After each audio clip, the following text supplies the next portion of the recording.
Israel ప్రధానమంత్రి వెంట ఉంటూ త్రివిధ దళాల అధిపతిగా పనిచేస్తూ ఆ పైన పాలస్తీనాకి అనుకూలంగా వ్యవహరించి ఆ మధ్య జరిగినటువంటి ఇజ్రాయెల్ మీద జరిగిన దాడికి సంబంధించినటువంటి సందర్భంలో అటాక్కి వెళ్ళమంటే సరిగ్గా సహకరించలేదన్నటువంటి ఆరోపణలు ఎదుర్కొన్నటువంటి మాజీ chief of staff and senior adviser for Israel prime minister ఎవరైతే ఉన్నాడో అషర్ హయాన్ తాజాగా పాలస్తీనాలోని టెల్ అవీవ్లో తన ఇంటి దగ్గర ప్రాణాలు కోల్పోయి ఉండటం అన్నటువంటి సంచలనం సృష్టించింది.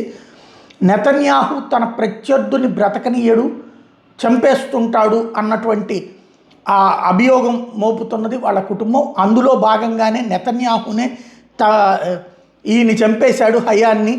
ఇంట్లోనే ఉండగా చనిపోయి ఉండటం, పూర్తి ఆరోగ్యంగా ఉన్నటువంటి మనిషి అకస్మాత్తుగా చనిపోవడం ఎలా సాధ్యం అంటూ ఇప్పుడు కొత్త ప్రశ్నలు రైజ్ చేస్తున్నారు. ఇజ్రాయెల్ ప్రధానమంత్రి తన సలహాదారుగా చేసిన వ్యక్తినే ఎందుకు చంపేస్తాడు అన్నటువంటి పాయింట్ చుట్టూ ఇప్పుడు కథ నడుస్తోంది.